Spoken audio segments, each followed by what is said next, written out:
Começar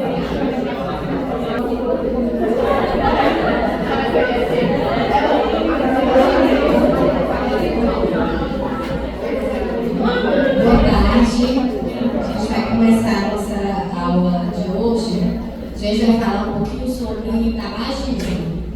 Pois é, muito importante a gente falar sobre tabagismo para vocês, muitas coisas que vocês já sabem, mas o tabagismo está chegando de outras formas, né? Ele tem chegado na forma de cigarro eletrônico, de narguilé, e os jovens têm utilizado muito sem pensar nos danos que virão no futuro. Tem alguns danos que estão chegando a curto prazo, que a gente já conseguiu ver, mas tem muita coisa ainda que está por vir aí associada, por exemplo, ao uso do cigarro eletrônico. Infelizmente, a gente vai para os eventos onde tem jovem, e os jovens se têm utilizado bastante. Para vocês terem uma ideia, a gente publicou, inclusive agora, com o grupo de ciência e epidemiologia, um trabalho que a gente fez sobre cigarro eletrônico aqui na Unicristos. E dos participantes, foram 250 participantes, entre alunos do primeiro semestre até o internato, 52% das pessoas que responderam já tinham utilizado algum momento de cigarro eletrônico. E cerca de 30%, se não me falha a memória, ainda utilizam esporadicamente. Então, para vocês verem que ele está muito presente no nosso dia a dia. Então, nós, como profissionais de saúde, temos a obrigação de conhecer os malefícios que o tabagismo traz, e nós temos que ser exemplo, né? Para os nossos amigos, para as pessoas que moram com a gente. Então, assim, o tabagismo é uma doença? Sim. Inclusive tem o CID, o F17, o CID relacionado a transtornos associados ao tabagismo. E através desse CID a gente consegue orientar tratamentos, tem tratamento gratuito pelo SUS, tratamento também pelos planos de saúde. Então vamos lá, na verdade o cigarro não é nada novo, muito pelo contrário, desde 1000 a.C. Já é utilizado nos rituais religiosos, os índios utilizavam o tabagismo como forma de comemoração das vitórias, as caçadas deles. Os primeiros europeus a terem contato foi a expedição de Cristóvão Colombo às Américas, em 1492. Mas, assim, então existe o CID, o F17, são transtornos mentais e comportamentais devidos ao uso do fumo. Em 1884 foi patenteada a primeira marca que fabricava os cigarros. Eles produziam na época cerca de 120 mil cigarros em 10 horas. Hoje em dia a produção é muito maior que isso, é gigantesca.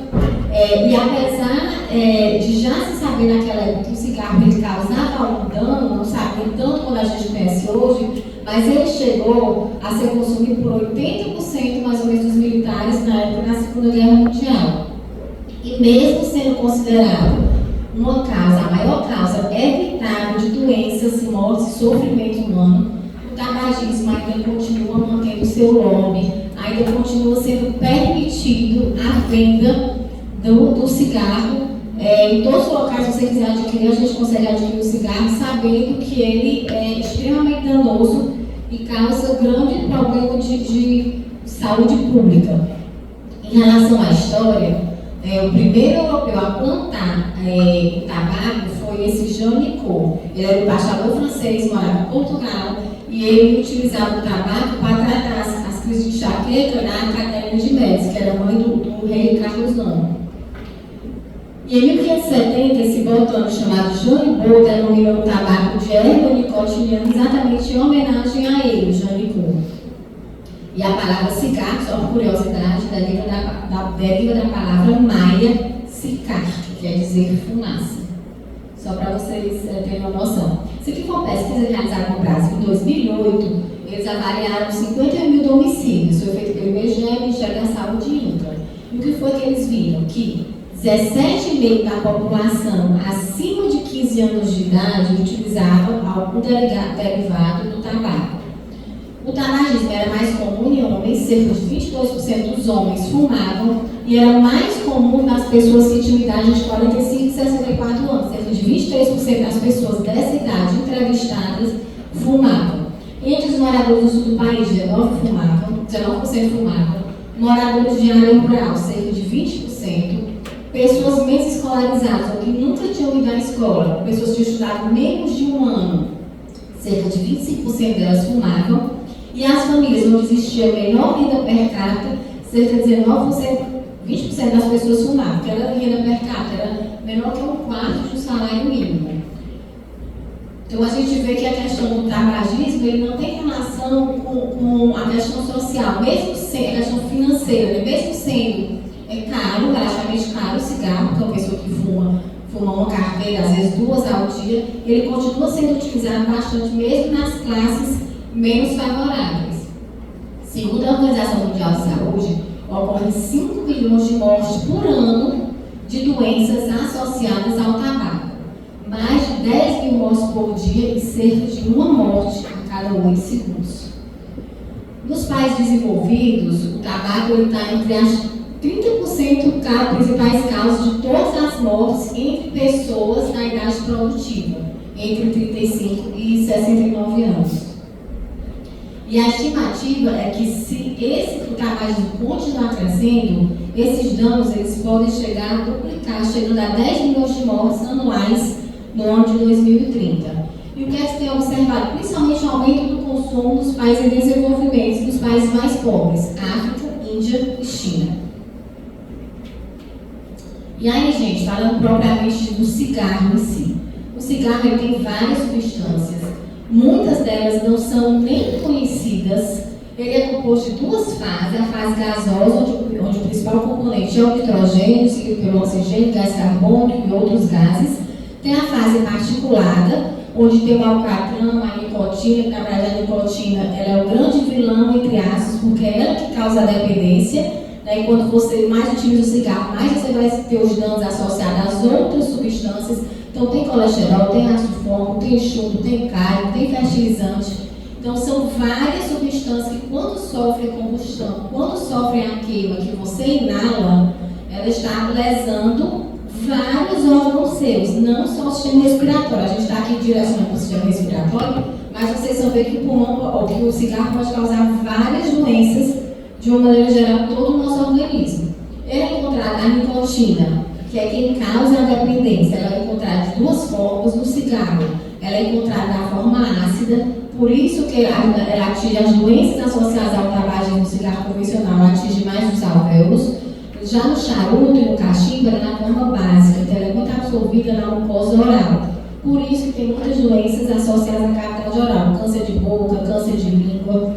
Rapidamente, quando ela chega no pulmão, ela é transportada pelo sangue, pelo sistema nervoso central. Então, quando a pessoa fuma, rapidamente ela sente aqueles efeitos, aquela sensação agradável que os tabagistas relatam, associada aos neurotransmissores que são liberados por conta da ligação da nicotina no seu receptor.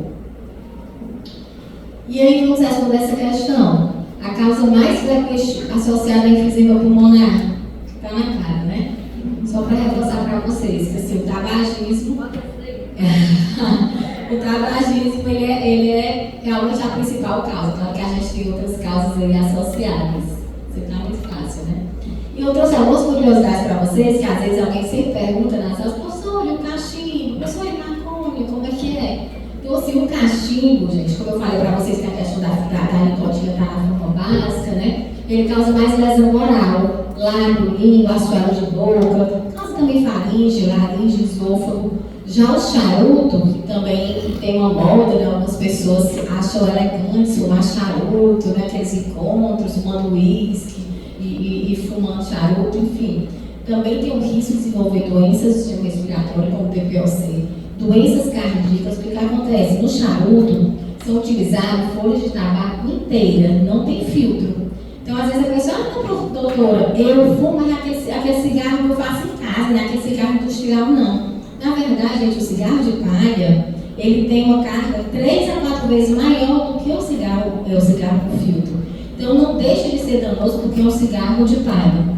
E a folha do charuto, ela é queimada no sol. Então, quando ela é queimada no sol, tem uma alteração do pH e tem uma absorção maior na boca. Então, também a pessoa que fuma charuto tem o risco de câncer de boca.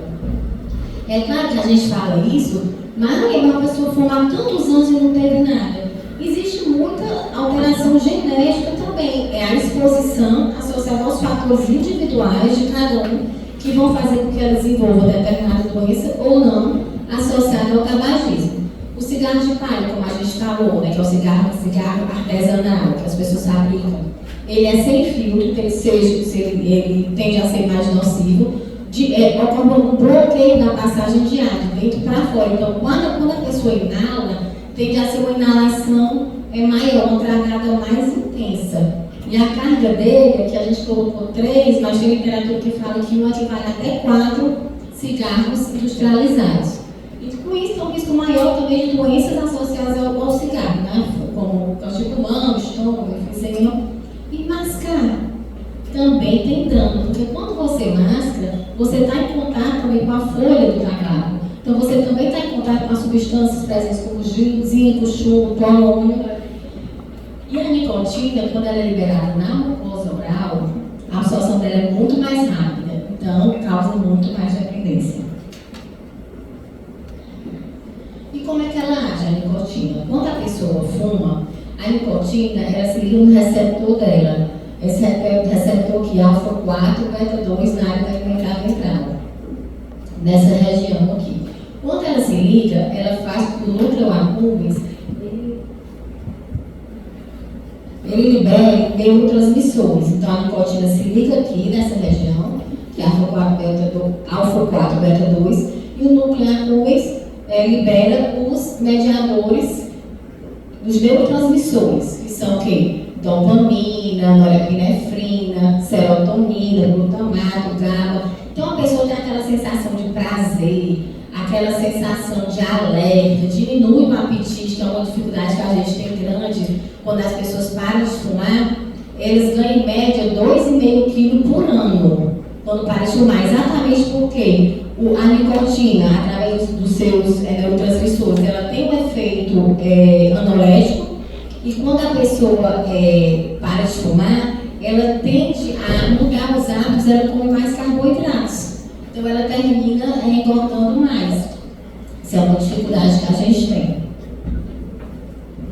Isso aqui foi uma meta-análise publicada no CHEST em 2016, mostrando que as pessoas têm um risco, independente de ser tabagista ativo ou tabagista passivo, de ter várias doenças como câncer de pulmão, DPOC, asma, apneia do sono, tuberculose. Então, independente de você ser tabagista ativo ou tabagista passivo, você também corre riscos. É claro que o tabagista ativo, ele tem um risco muito maior de desenvolver essas doenças do que o tabagista passivo. Só reforçando que na Europa ocorrem cerca de 700 mil mortes por ano de doenças associadas ao tabaco.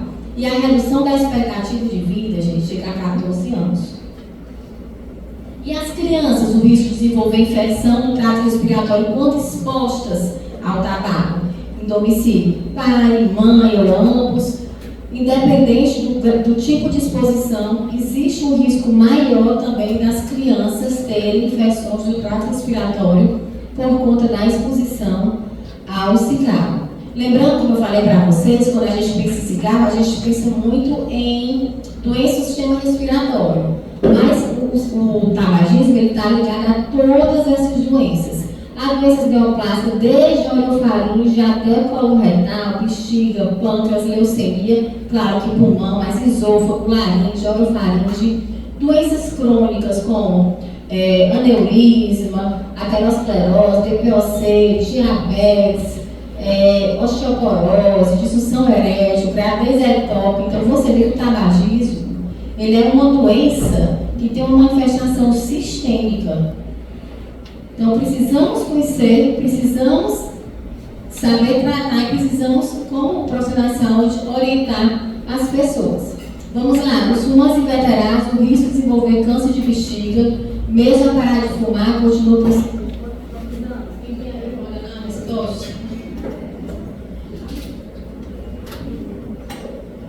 Cerca de 10 a 20 anos. Teoricamente, quando uma pessoa para de fumar, depois de 15 a 20 anos, o risco de desenvolver doenças associadas ao tabagismo se assemelha à população não fumante. Mas é aquilo que a gente diz, existe muita interação genética. Então, o fato de você desenvolver ou não a doença vai depender não só da exposição, mas também da sua genética.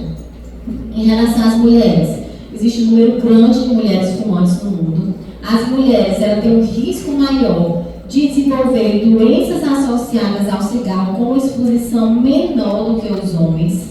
Acredita-se que isso tem alguma relação genética e hormonal. Então, com a mesma carga tabágica, uma mulher desenvolve mais DPOC, desenvolve mais câncer de pulmão do que os homens. Além do que, o metabolismo da nicotina nas mulheres é mais lento. Então, as mulheres, inclusive, elas têm mais síndrome de abstinência. Então, estamos falando um pouco sobre síndrome de abstinência, também é uma dos empecilhos, das dificuldades que a gente enfrenta durante o tratamento do paciente tabagista. Esse trabalho foi um trabalho realizado com mulheres lá no Reino Unido que tinham começado a fumar depois de 19 anos de idade. E ele avaliou o risco de morte por qualquer causa relacionada ao cigarro e por câncer de pulmão. Foi que eles viram, se a mulher continuasse fumando, o risco relativo era 3. Se ela parasse de fumar aos 30 anos de idade, esse risco caiu para 1. Aos 40 para 1,2 e aos 50, 1,56. E o risco de ter câncer de pulmão? Se elas continuarem fumando, o risco relativo é 24. Se elas parassem aos 30 anos, caía para 2, aos 40 para 3 e aos 50 para 6. Então, o que a gente quer mostrar para vocês com isso? Que é importante a pessoa parar de fumar em qualquer idade. Eu tenho 60 anos, minha vida inteira não tive nada até agora. Sim, se você parar de fumar, o seu risco diminui. Então, pode parar de fumar independente da idade que você começou a fumar, independente da idade que você tem. E o tabagismo passivo? O tabagismo passivo é quando você inala substâncias derivadas da queima do tabaco, cigarro de palha, cachimbo, cigarro eletrônico, narguilé, mas você não está fumando, você inala porque você está tendo exposição involuntária, você está próximo de alguém que está consumindo. Lembrando que também tem um risco de doença cardiovascular, também tem um risco de neoplasia, então você não precisa estar fumando. Se o seu namorado usa cigarro eletrônico e você está com ele, você está fumando cigarro eletrônico com ele, e vice-versa. Então, se o seu pai e seu avô fumam, você está fumando junto. Em relação à gravidez, grávidas que fumam têm um risco aumentado de placenta prévia, gravidez tubária, aborto espontâneo. É a época, na gravidez, que o maior número de mulheres deixa de fumar. Mas, infelizmente, depois que o bebê nasce, apenas 1/3 dessas mulheres continuam sem fumar. 2/3 delas voltam a fumar. E aí tem o risco do bebê da mãe que fuma, prematuridade, asma na infância, baixo peso, DPOC na vida adulta, infecção respiratória associada. E aí, nós temos paciente tabagista, vamos tratar. O que a gente precisa fazer? Como é que eu vou abordar? A questão do tabagismo, a pessoa inicia o tabagismo porque quer, mas quando ela fica dependente, é difícil ela não cigarro. Porque o organismo ele fica realmente dependente da nicotina, dependente daqueles neurotransmissores que a nicotina libera, daquela sensação que ela dá. Então, assim, a gente tem que trabalhar por etapas. A gente tem que avaliar primeiro se o paciente está motivado, se ele quer parar de fumar. Se ele não quer parar de fumar, eu vou mostrar para ele que é importante que ele pare de fumar, os benefícios que ele vai ter quando ele parar de fumar. Se ele não parar de fumar, o que vai poder acontecer? Avaliar as características do tabagismo. Eu tenho um paciente que é um tabagista com alto grau de dependência, tem algumas escalas que eu vou mostrar aqui que a gente pode utilizar. É um tabagista com baixa dependência. Como é que eu vou precisar abordar vou fazer a avaliação clínica desse paciente, até para eu definir qual o grau de tratamento, que tipo de tratamento ele precisa. É um paciente que eu vou tratar só com terapia cognitiva comportamental? É um paciente que precisa de tratamento medicamentoso, precisa fazer reposição de nicotina, precisa usar os antidepressivos e outras drogas associadas? Como é que eu vou avaliar esse paciente? A primeira coisa, qualquer paciente que chega no seu consultório, você vai avaliar primeiro se ele fuma. Se ele não fuma, ótimo, você pode parabenizar, se você estiver falando sobre cigarro, de repente. Se ele fuma e está em remissão, está sem fumar, você estimula aquele paciente a continuar sem fumar, para continuar naquela linha que ele está, ótimo. Mas se o paciente não quer parar de fumar, aquele paciente está na fase de pré-contemplação, que a gente chama. Não precisa vocês decorar esses nomes não, viu? Mas é aquele paciente que não pensa em parar de fumar, está resistente. Então você vai trabalhar, você vai tentar quebrar barreiras. Você vai mostrar para ele o quão importante ele começar a pensar em parar de fumar. A partir daí, quando você pega o paciente em outro momento, que ele já está na fase de contemplação, é aquele paciente que já pensa em parar de fumar, mas sabe que vai ter dificuldade, sabe que é difícil, tem um grau de dependência grande.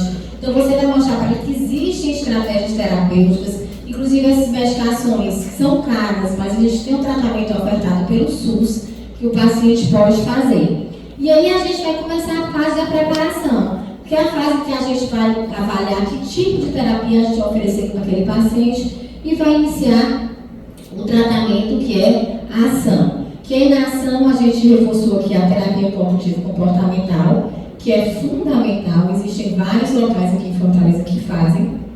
A gente tem CAPs que fazem esse tratamento. O Hospital de Messejana tem, o Hospital Universitário, o Infantil também tem esse tratamento.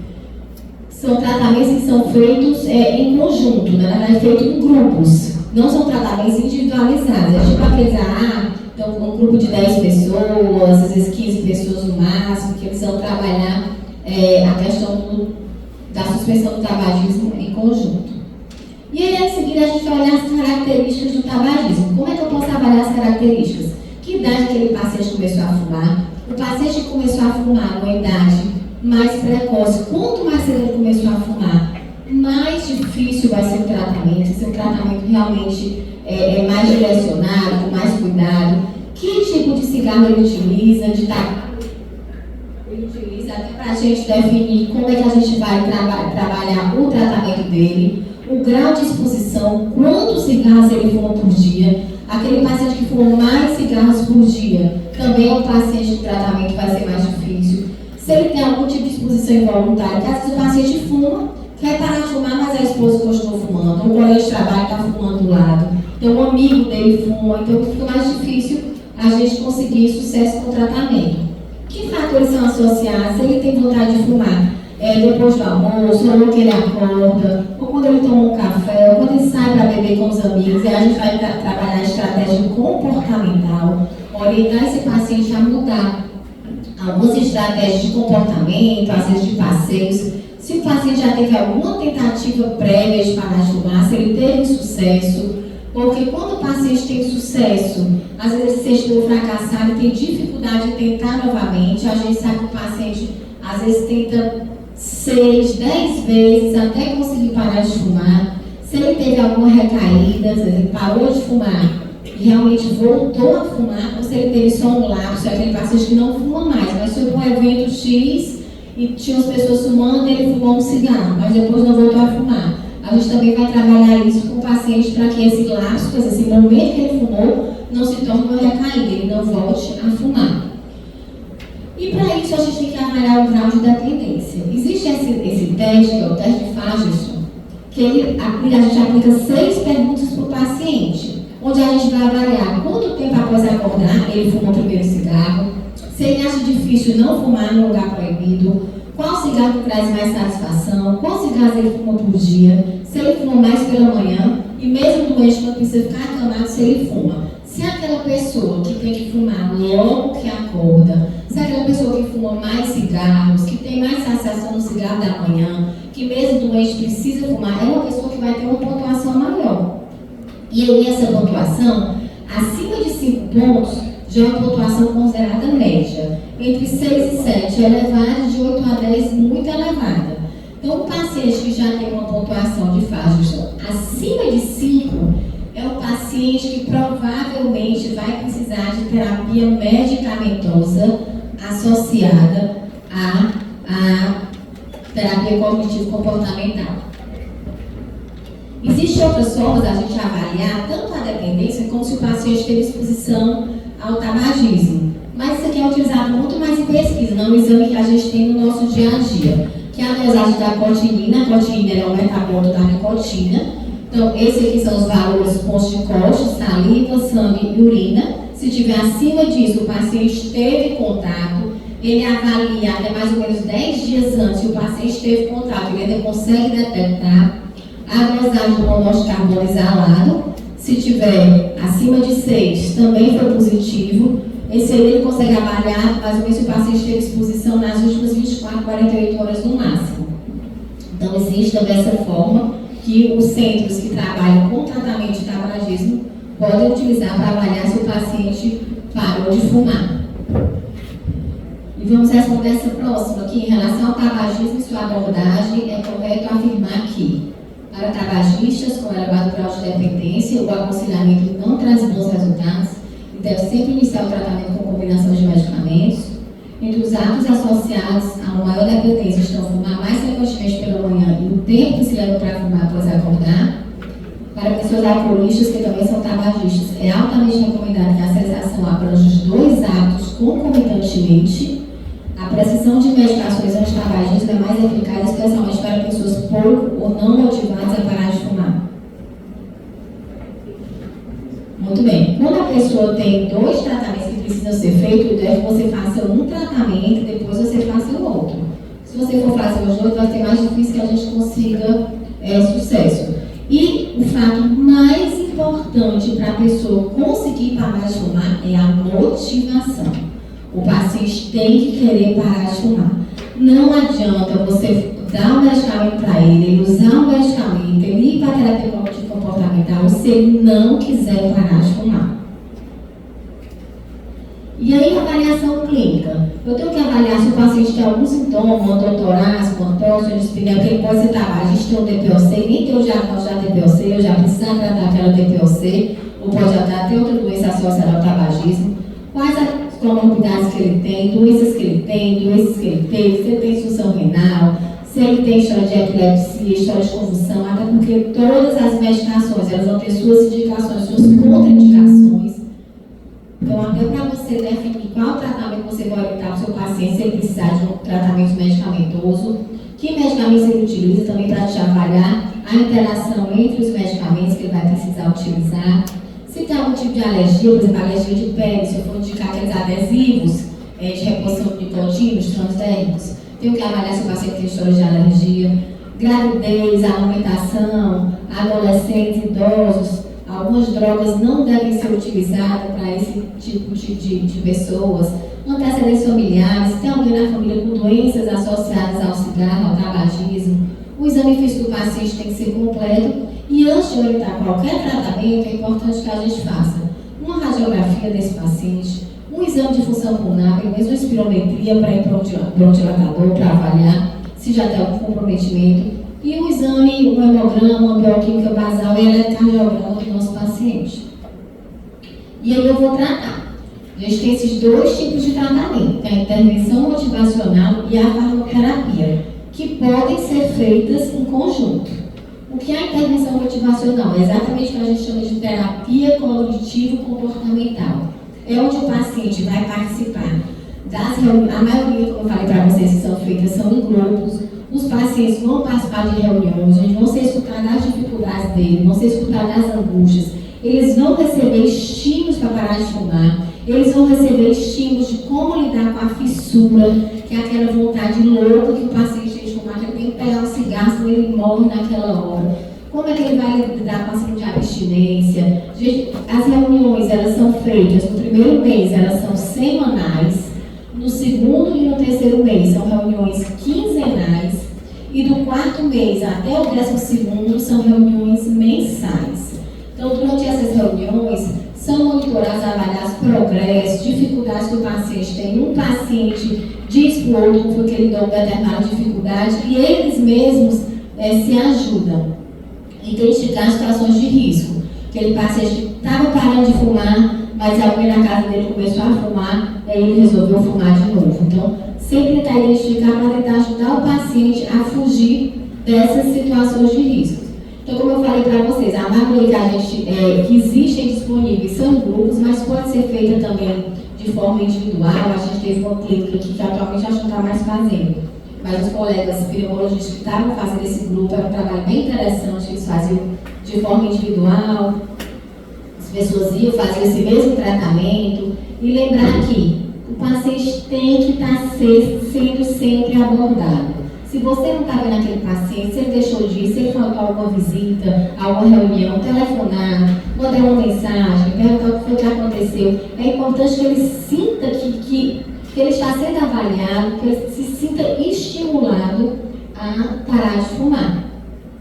E aí o que a gente deve trabalhar? A gente deve trabalhar esse modelo motivacional, que é que a gente vai estimular o paciente, a gente vai apoiar o paciente, a gente vai tentar ajudar o paciente em todas as dificuldades.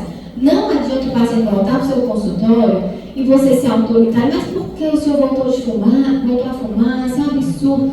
Não adianta, você tem que ser receptivo, senão o paciente não retorna para o seu consultório e o paciente não deixa de fumar. Então a gente tem que ser realmente amigo, tem que construir uma boa relação médico-paciente, ele tem que se sentir acolhido no seu consultório. Até para ele conseguir dizer a verdade, dizer, não, doutor, realmente eu tinha parado, mas voltei a fumar, para que a gente possa traçar novas estratégias para ele. E aí tem aquelas formas de abordagem que eu já dei uma pincelada para vocês, aquela abordagem inicial que a gente vai apenas entender que cenário que o nosso paciente se encontra, para a gente tentar traçar uma estratégia junto com ele, aquele paciente que já está aceitando, que já passou para a fase de pré-contemplação, para a contemplação, a gente vai começar a trabalhar com ele a questão da orientação, da terapia cognitivo-comportamental, da terapia medicamentosa, como é que ele está, vai trabalhar sempre lapsos e recaídas, que é aquele paciente que fumou uma vez, mas que não voltou a fumar, ou aquele paciente que voltou a fumar, então vamos começar tudo de novo, vamos voltar a fazer aquela terapia cognitivo-comportamental, onde você vai participar semanalmente das sessões. E, muito importante, a gente abordar aquele paciente que não deseja parar de fumar. Porque tem muito paciente no nosso consultório, não, doutora, fumei a vida toda, já tentei parar, não deu certo. Mas por que não deu certo? Que tal a gente tentar outra estratégia? O senhor sabia que tem um tratamento gratuito que a gente pode conseguir? Já imaginou os benefícios que o senhor vai ter quando parar de fumar? É muito importante que a gente também faça isso. Não quer parar de fumar, problema dele. Quem mais dá mal é ele? Não. Mas a gente precisa, é nosso papel, trabalhar o nosso paciente. E aí sempre perguntar, isso aqui é bem parecido com aquele teste de faixas que eu mostrei para vocês.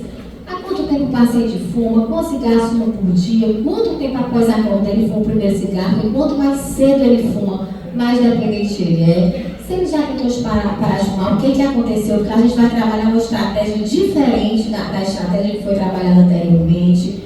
Que tal, o que o senhor acha de marcar uma data para parar de fumar? Vamos juntos marcar essa data aqui no calendário? Vamos juntos procurar qual o tratamento ideal?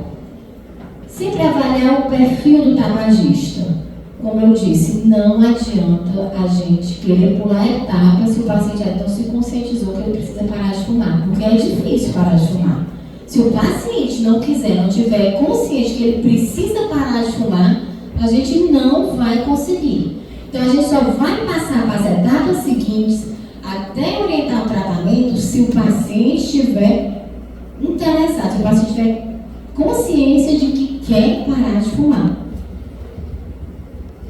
E a gente vai tentar sugerir a data, vai explicar que ele vai ter síndrome de abstinência sim, porque existe, não é tranquilo parar de fumar, mas a gente vai ajudá-lo a lidar com essa síndrome de abstinência, sugerir estratégias comportamentais, aquele paciente que sai para beber com os amigos no sábado à tarde, os amigos fumam, ele tem vontade de fumar, de repente mudar a programação e fazer uma caminhada com alguém da família, ou ir para o cinema, realmente a pessoa tem que mudar, tem que sair daquele ambiente que está fazendo com que você fume.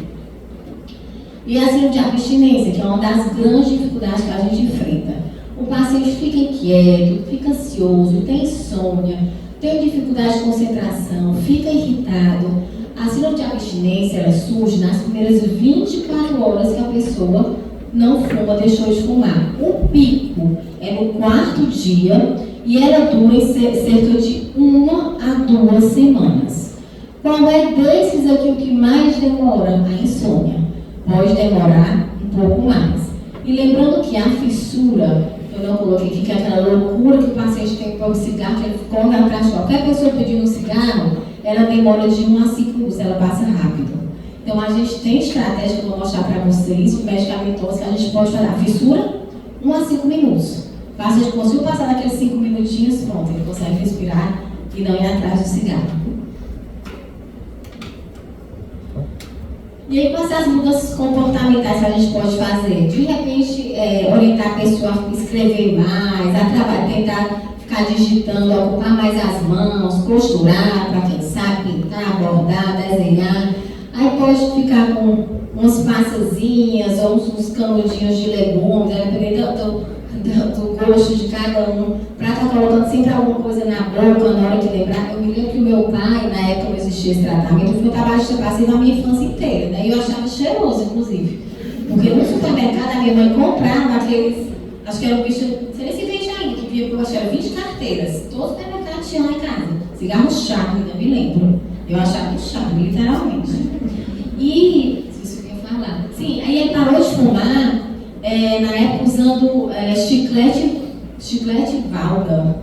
Ele comprava chiclete, não existia tratamento na época, mas ele só parou porque ele teve problemas cardíacos sérios. Então assim, quando a pessoa resolve parar de fumar, é difícil, mas ela consegue. E aí assim, a gente tem que estar acompanhando, não pode largar o paciente, progresso, dificuldades. Lembrando que a gente só considera ex-tabagista aquela pessoa que há 1 ano não fuma. É claro que o paciente chega no consultório, doutora, faz 2 meses que eu não fumo, eu canto até parabéns. Porque ó, cada dia sem fumar é uma vitória. Mas para a gente considerar que ele é ex-tabagista, ele tem que estar 1 ano sem fumar. E a questão da recaída, aquele paciente que estava parando de fumar, estava tudo ok, de repente aconteceu alguma coisa, teve um problema familiar, e ele voltou a fumar. Acontece muito, principalmente os primeiros 6 meses que ele parou de fumar. A maioria dos pacientes pode chegar até 10 tentativas até conseguir o sucesso. Isso envolve muitos fatores individuais, pessoais, aquela pessoa que bebe, o alcoolista, aquela pessoa que tem problemas psiquiátricos, depressão, a gente tem mais dificuldade em relação ao sucesso do tabagismo. Outra dificuldade que a gente tem, que eu falei para vocês, é o ganho de peso. Porque realmente as pessoas tendem a ganhar peso, então para as mulheres isso é uma grande barreira no tratamento.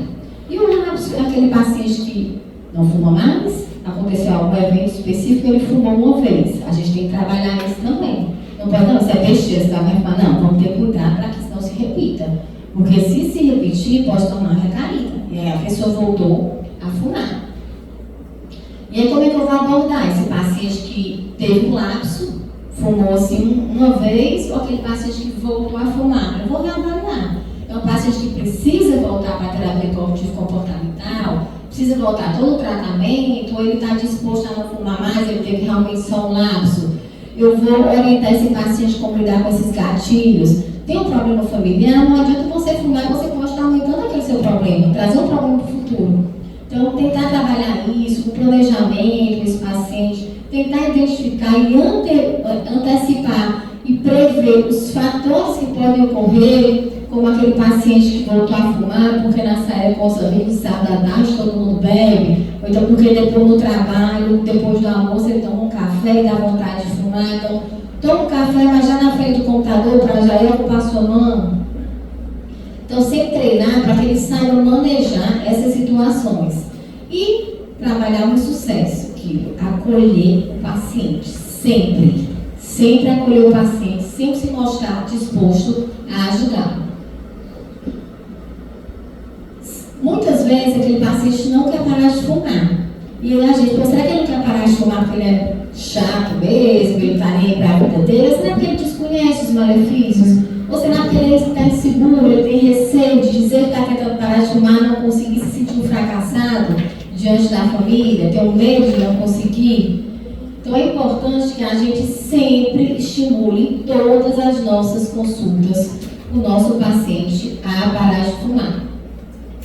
E em relação à farmacoterapia, o medicamento, o que a gente tem de tratamento medicamentoso? A gente tem de primeira linha, que é a terapia de reposição de nicotina, a bupropiona e a vareniclina, e de segunda linha tem a nortriptilina e a clonidina, que eu nem coloquei aqui. Por que eu coloquei um X aqui na vareniclina?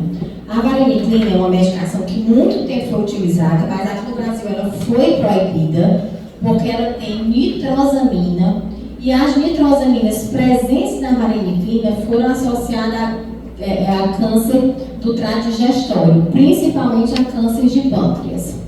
O que alguns países fizeram? Aumentaram o nível aceitável de nitrosamina para que a medicação continuasse sendo comercializada. Aqui no Brasil isso não aconteceu. Lembrando que nitrosamina, a gente tem alimentos como embutidos, a gente tem cápsulas, naquelas cápsulas de medicamentos, sendo que a gente tem uma dose menor. Não é a dose que tem na vareniclina. Então, por isso, ela não está sendo comercializada aqui no Brasil. A gente vai falar mais para vocês sobre a terapia de reposição de nicotina e a amopropiona. Existe uma nova droga que é a citizina, que ela tem um mecanismo de ação parecido com a vareniclina e ela está sendo estudada. Também existe uma possibilidade que seja um medicamento novo que vai chegar para ser mais uma droga no arsenal de medicamentos para o tabagismo. Quando é que eu indico a farmacoterapia? Quando o meu paciente tiver um Fagiston maior ou igual a 5 e quando ele fuma mais que 10 cigarros ao dia, desde que o primeiro cigarro que ele fuma seja naqueles primeiros 30 minutos, logo que ele acorda, ou aquele paciente que fuma mais que 20 cigarros ao dia. Então, Fagiston maior que 5. Fuma mais que 10 cigarros ao dia, o primeiro cigarro logo ao acordar, ou mais que 20 cigarros, é um paciente que já tem indicação de fazer uma farmacoterapia associada à terapia cognitivo-comportamental. E que medicamento eu vou escolher? Normalmente eu vou olhar os efeitos colaterais, as contraindicações daquela medicação, as doenças que meu paciente tem. Se ele já tentou alguma vez com algum medicamento, eu posso tentar uma estratégia medicamentosa diferente. Então vai depender, vai variar de caso a caso. E lembrando, como é que a gente, se o cigarro tem nicotina, se a nicotina causa dependência, por que eu vou usar a nicotina para tratar o meu paciente? Mas o tratamento com reposição de nicotina, ele tem exatamente caráter provisório. E você vai ofertar nicotina para o paciente em doses decrescentes. Então, o ideal é que o paciente, quando começa a terapia com reposição de nicotina, ele pare de fumar. Aí, professora, mas nem sempre o paciente para, é verdade. Aí vai estar fazendo uma dose de nicotina maior. Então, o ideal é que se ele não parar, logo que ele começa a reposição de nicotina, pelo menos que ele comece a reduzir. Porque se ele estiver fumando a mesma quantidade que ele fuma e iniciar a terapia de reposição de nicotina, ele está com uma dose de nicotina muito maior que a que ele é exposta. Então, essa reposição, o que ela vai reduzir? Ela vai reduzir fissura e efeito e as abstinências, a síndrome de abstinência. Como é que ela funciona? A gente tem dois tipos de reposição de nicotina. A gente tem o de longação e início lento, que são os adesivos, e tem o de curtação e início rápido, que são as gomas, que é os chicletes, né? A pastilha, esses dois a gente tem no Brasil, o spray e os inaladores orais. E como é que ele funciona? O de longação, como o efeito dele é um efeito demorado, é um efeito prolongado, não é um efeito imediato, ele vai diminuir a síndrome de abstinência. Porque normalmente você coloca um adesivo por dia no paciente. E aí, claro que vai variar muito do grau de dependência dele. Alguns pacientes, eu vou precisar começar com 2 adesivos dia, tá certo? Os adesivos a gente tem de 21, de 14 e de 7 miligramas. Qual seria o tratamento padrão? 4 semanas usando o adesivo de 21 miligramas, 4 semanas usando de 14 e 2 semanas usando o de 7. Seria mais ou menos 10 semanas. Mas às vezes o paciente precisa usar uma dose maior ou uma dose menor. E às vezes a gente precisa também prolongar um pouquinho mais esse tratamento. Lembrando que os adesivos de nicotina, eles não agem na fissura, porque eles demoram a fazer efeito, diferente da goma, que a goma ela age na fissura. O paciente ele masca a goma e ele pode usar até 12 gomas por dia. E ele pode durar até 12 semanas. Tanto a goma como a pastilha como o spray nasal. Lembrando que o spray nasal a gente não tem no Brasil, a gente só tem disponível no Brasil goma e pastilha. Alguma dúvida, pessoal? Tranquilo? Então a diferença dos dois é que um age na abstinência, que é o de longa ação, e esse aqui é mais na fissura, aquela vontade que o paciente tem. O paciente, quando ele usa a goma, ele fica na boca, você pede para ele mascar quando tem vontade de fumar. E eles dizem que libera um gostinho semelhante à nicotina. Depois ele deixa a goma repousando entre a gengiva e a bochecha. Tem vontade de fumar de novo? Masca um pouquinho a goma. E ele começa com a dose e vai reduzindo. respiradores a gente não tem aqui, ele é de implantação em rato, isso reduz fissura e a longo prazo eterna da abstinência. Se questiona muito o uso deles, porque eles preservam o hábito manual, tanto tipo bombinha, como essa questão dessa pipetazinha que o paciente fica fumando. E, como todo medicamento, ela tem os efeitos adversos e as contraindicações. Quais são as principais contraindicações? Arritmia grave e coronariopatia. Então o paciente infartou e não pode usar. Bom, não é bem isso, que a gente sempre tem que avaliar o risco-benefício. Se o paciente infartou e está fumando, é melhor que ele pare de fumar e faça a nicotina em doses decrescentes do que ele continue fumando. Então a gente sempre vai avaliar isso. As gomas, afta, salivação, soluço, irritação faríngea, dor articular, que o paciente masca bastante, ele pode ficar com dor. O adesivo, a questão de bolhas, eritema, ardor no local, por isso que o paciente que usa o adesivo tem que ser colocado em uma região sem pelo. Ele pode ficar com o adesivo por 24 horas, ou ele pode colocar o adesivo logo ao acordar e tirar quando for dormir, usar cerca de 16 horas por dia.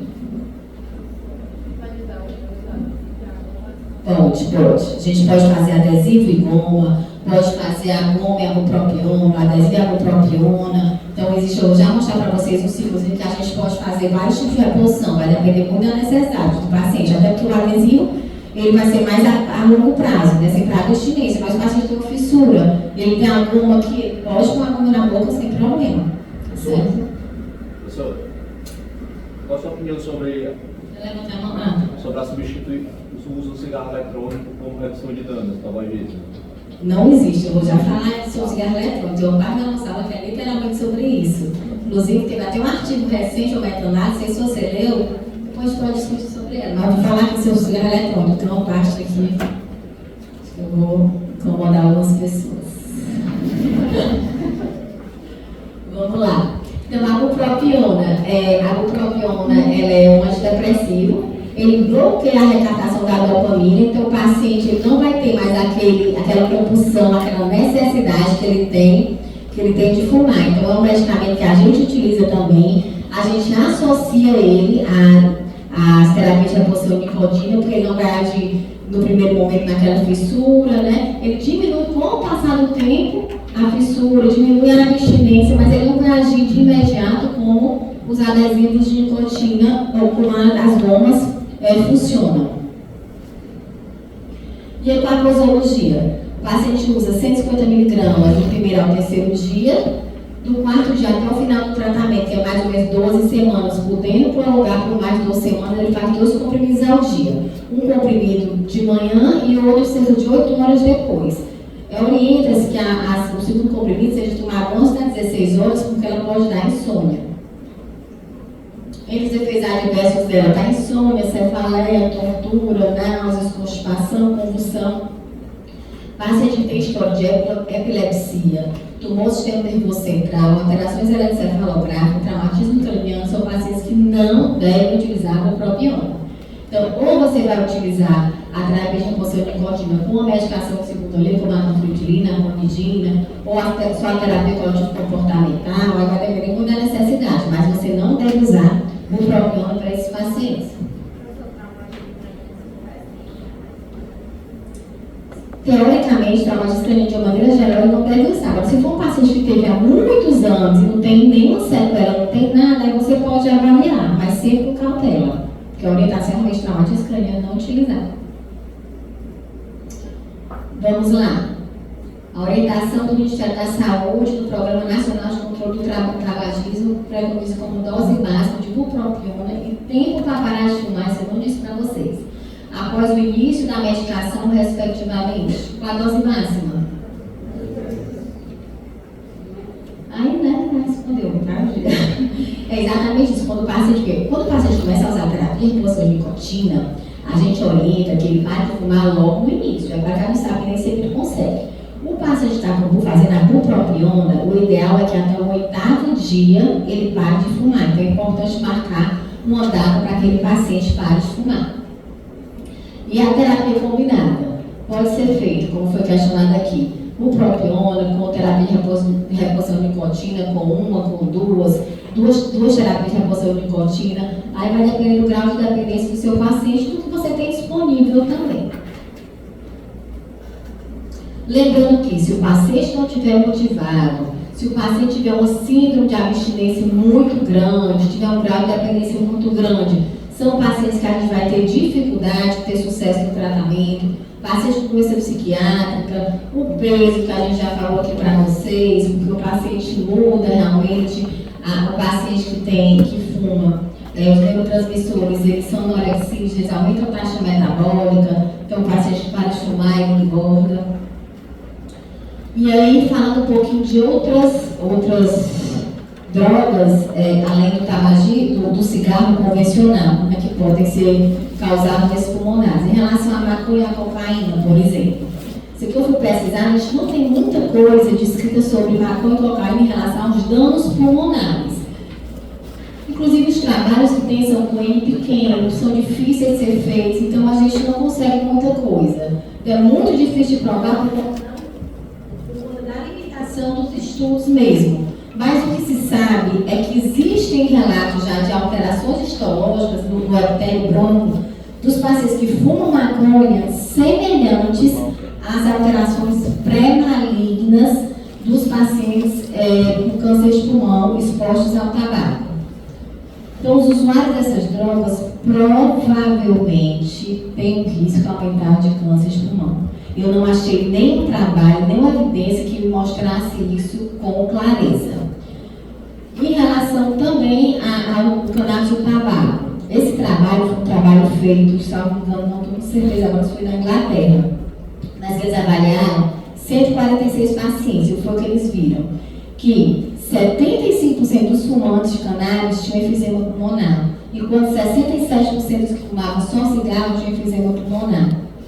Então, os pacientes que eram expostos às duas coisas tinham, em relação ao cannabis com o tabaco, os que fumavam cannabis tinham uma incidência maior de efizema pulmonar. Lembrando que os pacientes que fumam cannabis, de maneira geral, são pacientes mais jovens, quando a gente compara com pacientes que fumam cigarro. Então, se você pensar que os pacientes mais jovens estão tendo doença de uma forma mais precoce do que os pacientes mais velhos que têm uma expectativa de vida menor, já reduzida.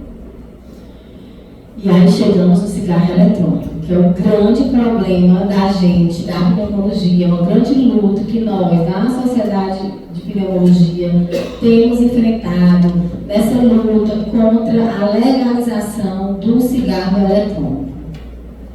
O cigarro eletrônico, a gente tem uma falsa ideia de que é uma vaporização, é um vapor saudável. Na verdade, esse líquido que contém os cartuchos, que ele é queimado, né? Quando você ocorre esse sai do vapor, quando ele é aquecido, esse líquido tem partículas. Essas partículas, elas depositam no nosso pulmão. Igual quando a gente faz nebulização com aerosol para medicação, essas partículas estão sendo depositadas no nosso pulmão. Então, elas vão causar doenças pulmonares. Então, o nome correto não é nem vaporização. Apesar de ter a transformação do líquido em gás. O nome correto é aerosolização, porque ele vai se depositar no nosso pulmão. E aí, pessoal, a gente tem várias gerações de cigarro eletrônico. Tem desde aquelas primeiras gerações que eram descartáveis, que eles pareciam realmente um cigarro, passado para a segunda geração com formatos maiores, onde você já podia recarregar os cartuchos, até agora os pós, o pendrive, né, como chamam, que você também pode recarregar. Isso aí é um sério problema que nós temos enfrentado, principalmente as pessoas mais jovens. Por quê? No cigarro eletrônico existem cartuchos. Esses cartuchos, eles têm líquidos com vários sabores. Seja sabor de morango, de chocolate, de menta, sabor de cigarro, sabor de limão, sabor que você quiser, você encontra. Só que eles têm nicotina. E a nicotina que contém neles, que é o que causa dependência, é na forma de sais de nicotina. Os sais de nicotina, eles causam muito mais dependência do que a nicotina do cigarro. Então, você com exposição menor, você vai ter mais dependência do cigarro do que na exposição do cigarro convencional. Eles têm aromatizantes de vários tipos, vocês terminam atraindo as pessoas, não tem aquele odor, para quem não gosta do cheiro do cigarro, não tem aquele odor, então a pessoa está fumando, sente aquele cheiro, aquele odor, aquele sabor agradável. E tem várias substâncias que quando são aquecidas, se depositam no seu pulmão, são lesivas, como chumbo, cromo, estanho, nitrosaminas, então tem várias outras substâncias e infelizmente os rótulos deles não contêm nem a quantidade, nem as substâncias que tem dentro desses cigarros. Então o cigarro eletrônico, na verdade, ele não é eficaz, a resposta que ele fez é não. O cigarro eletrônico não deve ser utilizado como terapia de reposição de nicotina.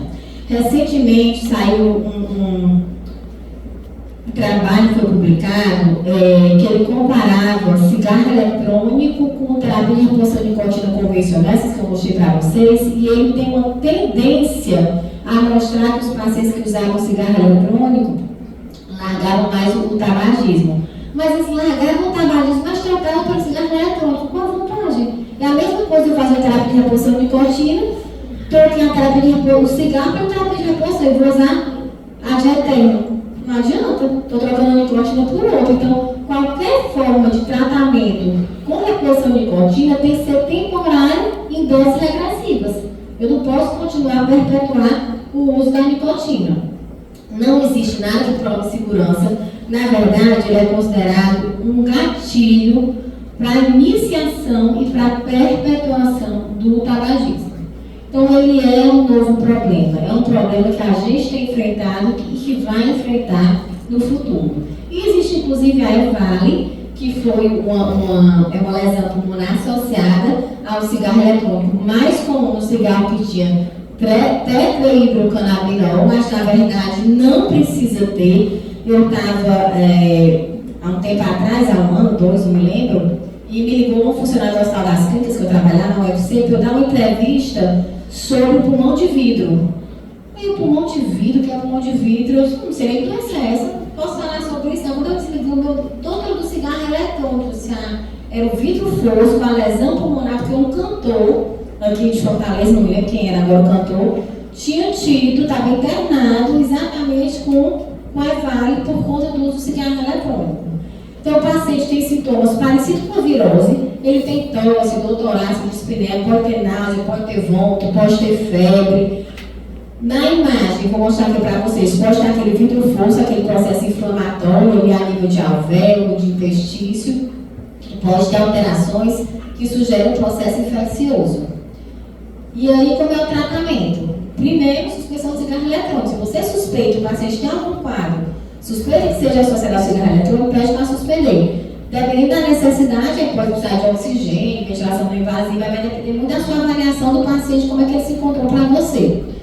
Se você suspeita de uma infecção viral, você vai colher a sorologia, escolher os suaves e começa um antiviral para ele, começa antibiótico, a gente não pode perder tempo depois que fechar o diagnóstico, a gente suspende ou não, porque ela é muito confundida com a influenza, porque são muito parecidos os sintomas. Se o paciente estiver muito grave, hipoxêmico, a gente já vai ter que internar esse paciente. E se for um paciente que está menos grave, o ideal é que a gente reavalie esse paciente precocemente. Aqui são exemplos de imagens de pacientes, são 4 pacientes diferentes. Aqui é um homem de 20 anos com EVALI, que a gente observa essas consolidações, uma imagem com um aqui mais branquinho, que é o vidro fosco, que a gente chama já consolidando. Esse paciente chegou a ser entubado, precisou usar corticoide. Aqui é uma mulher de 19 anos. A gente observa ao pulmão essas manchinhas mais brancas, esses borrados, que a gente chama de vidro fosco. Já tem um derramezinho pleural. Aqui é um homem de 35 anos de idade. Esse aqui tinha uma lesão menor. Melhorou com a suspensão do cigarro eletrônico. E aqui uma mulher de 49 anos, que também tem imagem de vidro fosco, melhorou com a suspensão do cigarro eletrônico. E aí a EVALI, para a gente fechar o diagnóstico, o paciente tem que ter tido relato de uso do cigarro eletrônico nos últimos 90 dias, tem que ter uma imagem semelhante àquelas que eu mostrei para vocês, mais comum na tomografia, no raio-x a gente não consegue ver muito bem, E tem que se descartar outras doenças infecciosas, né, ou cardiológicas, hematológicas, que possam dar essas lesões. O diagnóstico provável seria também o uso do cigarro nos últimos 90 dias, a imagem sugestiva, que não tenha um diagnóstico de infecção, mas que no segundo momento você pode identificar uma infecção, porque isso não impede que o paciente tenha um EVALI e faça uma pneumonia bacteriana associada.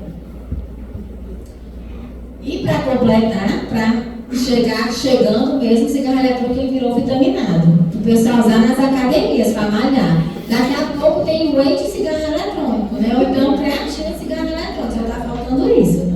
Mas chegou o vitaminado para o pessoal usar nas academias, que se você malha bem muito quando você usa. Tá brincando? Na verdade, assim, isso aqui é outro absurdo, gente, pelo amor de Deus. Cigarro eletrônico vitaminado, não existe. E aí, assim, cigarro eletrônico, seus artistas aqui agora não estão mais fazendo propaganda de cigarro convencional. É cigarro eletrônico porque é bonito, virou charme. Mas, na verdade, ele é o marketing. A Anvisa já proibiu desde 2009 e agora em 2022, teve uma nova avaliação onde foi mantida essa proibição. Está tendo, não sei se já finalizou uma consulta pública agora na tentativa de regulamentar, de aprovar a venda do cigarro eletrônico.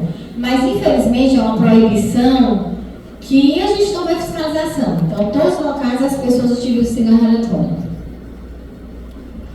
Vamos lá, em relação ao tabagismo, a sinal alternativa correta. Os cigarros com sabores ou os aditivos constituem estratégia da indústria tabaqueira para aumentar a iniciação tabágica.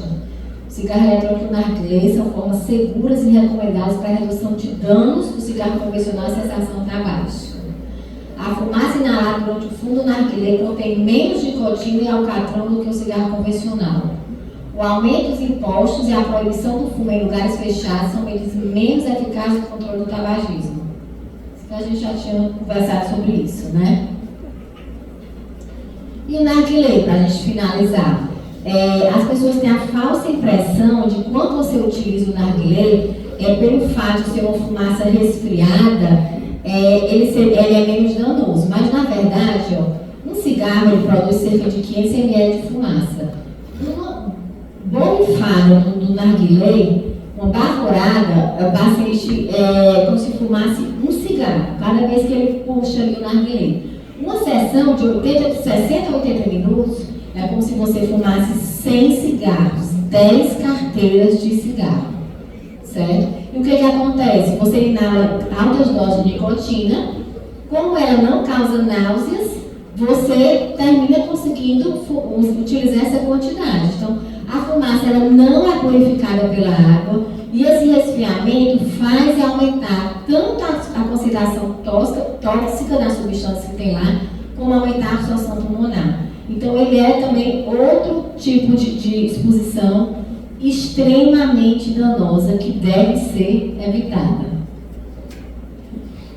Tem substâncias cancerígenas que chegam lá no nosso pulmão, está associada a câncer de pulmão, DPOC, câncer de esôfago, de bexiga, doença cardiovascular, câncer de cavidade oral. A gente tem um número grande de consumidores no Brasil. Esse dado aqui não é recente, a gente já deve ter muito mais do que isso.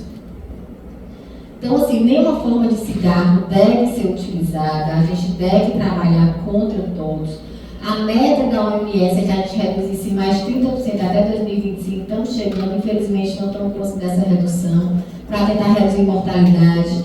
Então, se aumentou o imposto, se proibiu propaganda, proibiu fumar em locais públicos, mas mesmo assim o tabagismo é muito presente no nosso dia a dia. Apesar da gente saber que ele causa sofrimento, causa doença infantil, causa morte, causa impotência, causa aborto, mas continua sendo utilizado.